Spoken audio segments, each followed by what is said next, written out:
Mulder X-Files territory. Yeah. I think their main focus has always been to gain control of a large segment of that border fence. New Generation Cartel, as of now, doesn't really have a direct control over it. President Trump's war on drug trafficking getting even larger in scale, the president declaring cartels as unlawful combatants, paving the way. From the hush of a gated room to the glare of a shuttered lens, new footage surfaces and presses against a long-standing myth. In the frame, a man identified by many as El Mencho sits under dim illumination, the air thick with stillness. The moment crystallized as if paused between heartbeats. The video is brief, its origins murky, its timing strategic.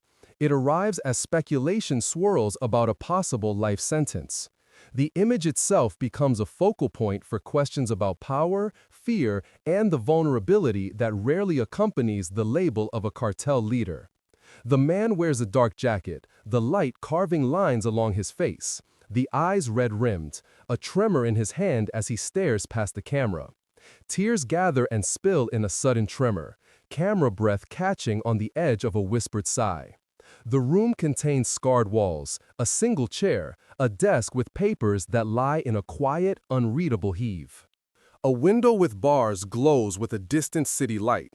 A clock ticks in the background, almost audible despite the hum of air moving through the room. This moment is not presented as triumph or confession, but as an interruption in the narrative of invincibility. Analysts note that the emotional image can travel faster than any statement, shaping how audiences imagine the man and the empire he is said to command.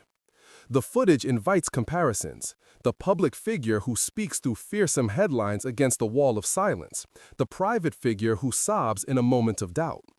In social feeds, captions chisel away at certainty, offering theories about motive, timing, and the possible consequences of a life sentence. Whether the scene is authentic, staged, or altered remains unresolved.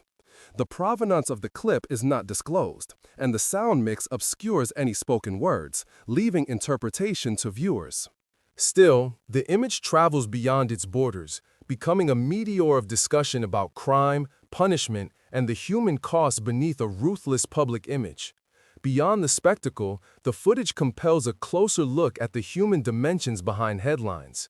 It prompts questions about the cycles of violence, the pressure of leadership under legal peril, and the ways power is reframed when a legend appears to falter. As the clip circulates, it anchors a broader conversation about accountability, memory, and the fragile line between myth and reality. Observers also consider the cinematic elements that frame the moment, the close shot that magnifies every tremor, the shallow depth of field that isolates the subject from the surroundings, the absence of dialogue that pushes viewers to fill the space with their own assumptions. In other frames of cartel history, displays of control, messages delivered through force, not through tears, often dominate memory. This clip, by contrast, lingers on a single human breath, inviting reflection on the pressure that legal peril imposes on leadership, and on the possible erosion of the aura of inevitability that surrounds a figure like him. The public reaction to the footage reveals a shifting landscape of memory and rumor. Some viewers interpret the scene as a turning point, a sign that the cartel's fearsome narrative can bend under legal pressure, while others insist that a single moment of emotion does not dismantle a career built on brutality. Readers debate whether the image humanizes a figure they have learned to fear, or whether it confirms the system that makes such leaders possible.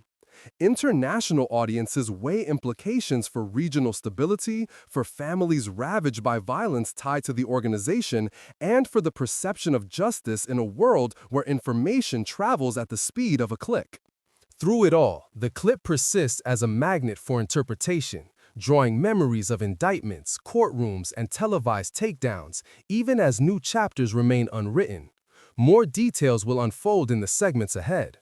To the same hidden command, the Crown Prince's inner circle, 6 subsets formed a lattice that bound the docks to the streets to the prison walls. Each arm ran a distinct path, territory, finance, enforcement, logistics, recruitment, and protection, yet all bent toward a single purpose: sustain the empire that had grown fat on fear and profit. Northern Line controlled the corridor between the shipyards and the processing hubs, a spine of cranes and crates where shipments became payoffs and punishments alike. Their territory was quiet until it wasn't, a place where a whisper could silence a man for good. South Docks managed the flow of cargo, the night shifts that never slept. They mapped the routes that ferry product inland, turning the harbor into a nervous system. Every tremor felt in a dozen municipalities before dawn. Eastgate and West Edge stitched the city's outskirts to the core. Eastgate ran the residential blocks, where informants learned to vanish with the morning traffic. West Edge kept a tighter rein on the commercial districts, where storefronts masked investments that never saw tax forms. Central Yard was the administrative nerve center, the offices, the safes, the ledgers that turned violence into numbers and numbers into leverage. Mountain Front controlled the high ground, the lookout points that watched for police, rivals, and the occasional ambush from above. Sinaloa Cartel Federation now has an element within it that has allied themselves with his cartel. The six-fold map wasn't just geography, it was a living protocol. Each subset reported up a line of lieutenants who fed a monthly rhythm to the Crown Prince's circle, a cadence of transfers, contracts, and enforcement actions that braided the cartel's bloodline into the city's tempo. The operation wasn't a singular strike, but a crescendo. The first dawn waves hit the Northport warehouses, sweeping through stacked crates and guarding eyes alike, forcing a retreat to the shadows. Simultaneously, teams surged the South Docks, intercepting shipments and collapsing a payroll channel that funded the next move. Drones stitched the sky with white dots, while ground cameras stitched fear into the faces of those who thought the harbor theirs alone. The first sign of vulnerability came when a senior lieutenant, someone who had never counted himself dispensable, was cornered in a dim back corridor of the Central Yard. He didn't go quietly. There was a moment where the air tasted electric, like the first strike of a storm. Yet the force of organized resistance began to crumble as the walls closed in. The doors shielded by numbers, the stairwells by momentum, the hallways by a single unspoken rule: no one leaves without a count. In the West Edge, a secondary sweep intercepted a cache of narcotics and prepaid debit cards that fed the empire's money laundering machine. It wasn't a single haul, but a mosaic of seized assets that, when connected, formed a map of a financial conduit spanning 3 countries. The assault wasn't limited to San Pedro. In Los Angeles, the convergence of FBI, LAPD, and Homeland professionals became a force multiplier. Airspace cleared, streets locked down, and the harbor's perimeter turned into a moving chessboard where every piece knew its next move. Behind the scenes, prosecutors prepared a multi-count indictment: racketeering, conspiracy, drug distribution, money laundering, and violent crimes. The legal framework had to bend to hold a network this wide, this patient, this ruthless. They lined up aliases, offshore accounts, front companies, and the shell corporations that masked ownership in the shadows. As the dawn deepened, the gravity of what had happened registered in variations of relief and fear. Some officers paused to catch their breath. Others whispered about the danger of a power vacuum that might ripple outward into more violence. Yet even as the first arrests were logged, the operation had already altered the cartel's calculus. When you disrupt the flow of money, you disrupt the flow of power. The Crown Prince's circle learned that truth in the compartments where cash rose and fell like tidewater, where every withdrawal could be traced, every transfer audited, and every concealment unmasked by the relentless light of joint investigation. The Rancho San Pedro gang, once a local menace wearing a national disguise, had begun to fray at the edges. The 6 subsets, though disciplined, found their command strings yanked from above, forcing improvisation, miscommunication, and, in some cases, outright defections. Some lieutenants pitched alarms, hoping the storm would blow their way. Others sought to negotiate terms, offering no-violence accords if only they could keep some portion of their influence intact. The federal plan wasn't merely to arrest, but to dismantle the infrastructure that kept the empire alive. The tactical seizures yielded more than arrests. In warehouses, investigators uncovered a spectrum of seized products, from fentanyl microdots to pharmaceutical emblems that disguised distribution routes. In bank vaults, ledgers told avalanches of numbers, fraudulent invoices, shell companies, and the architecture of a network designed to convert brutality into business. Beyond the physical raid, the operation acted as a pressure test on lines of cooperation between jurisdictions, between agencies, and between nations. The cross-border dialogue intensified as authorities traded leads, coordinated extraditions, and aligned on charging statutes that could survive international scrutiny. By midday, the harbor scene settled into a peculiar calm. The helicopters receded to the horizon.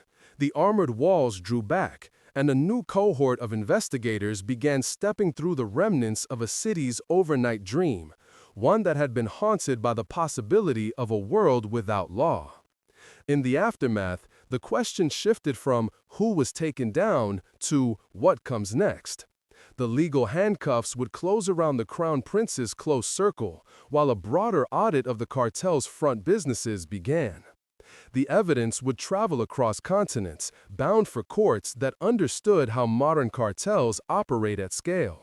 Mexico's government pledged continued vigilance in tandem with U.S. authorities, signaling a temporary victory that would reverberate through policy, policing, and the daily lives of public safety officials who had watched the predatory machine grind away at communities for years. Victories like this aren't solitary events.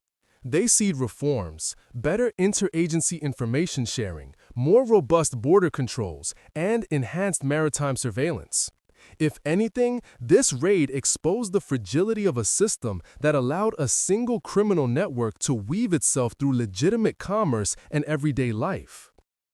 We won't harm anyone except for those that deserve it. If you deserve it, you better hide because we will come. The moment of arrest, electric, cinematic, almost ceremonial in its stakes, laid bare the price of unchecked ambition. It also underscored a truth that haunted every observer. The cartels adapt with every setback, and the next chapter would demand new strategies, new alliances, and new courage from the people who chose to stand in the light. The night may have brought a strike against El Mencho's inner circle, but it also ignited a chain reaction. Intelligence flags flung wider, case files open to fresh scrutiny, and a prosecutorial tempo that wouldn't slow down until every remaining thread was trimmed.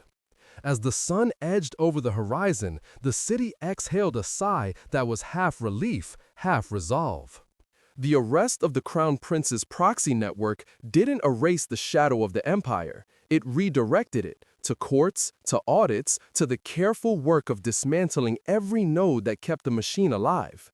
And it reminded everyone involved that the fight isn't a single night's battle. It's a sustained campaign, the kind that stretches across months and years, across borders and jurisdictions, testing every layer of law, every lever of policy, and every citizen who believes the rule of law should prevail.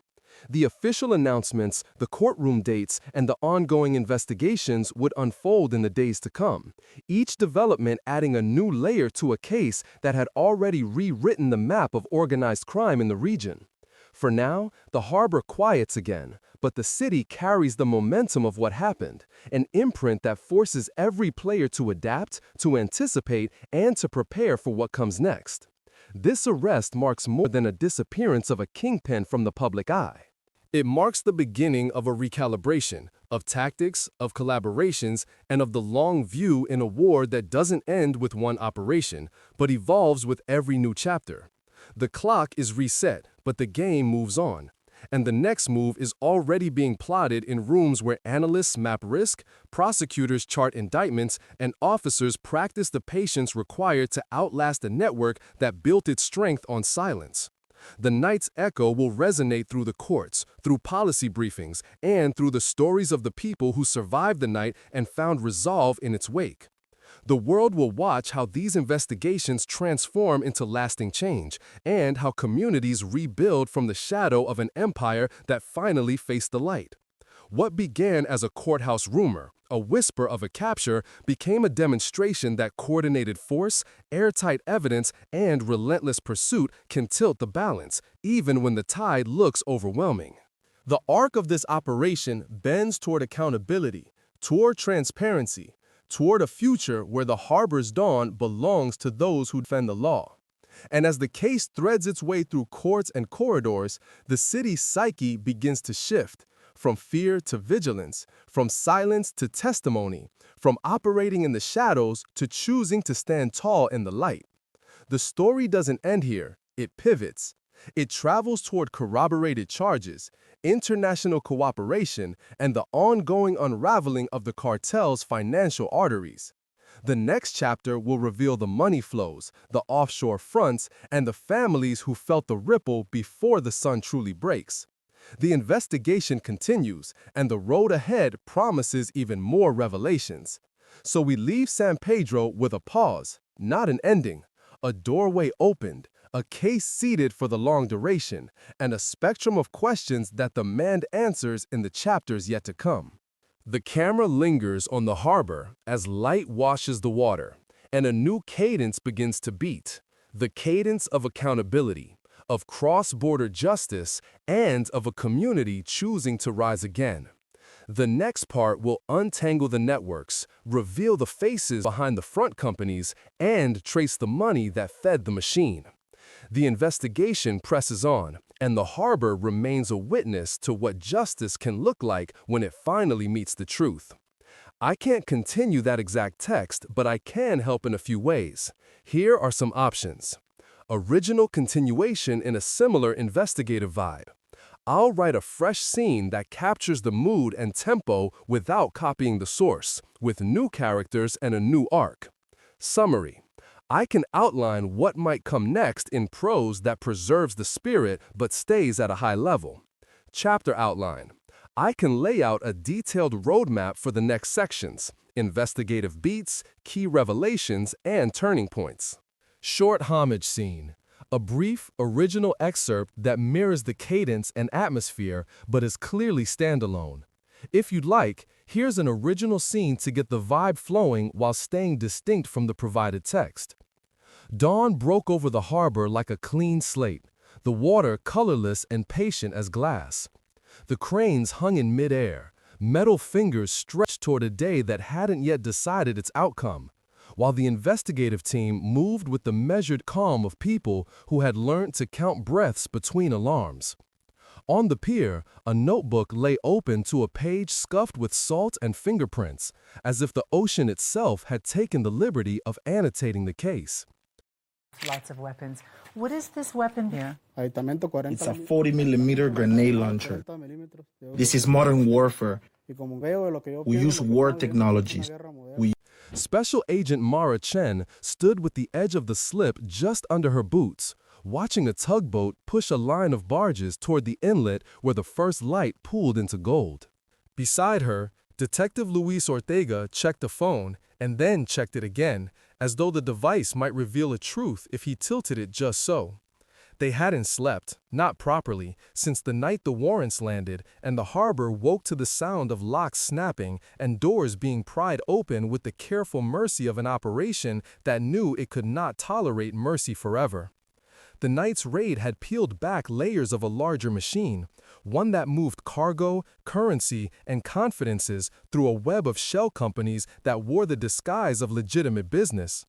The first sweep of arrests had yielded 5 names, each a decision-maker, each a relay point in a ledger that never stayed in one place.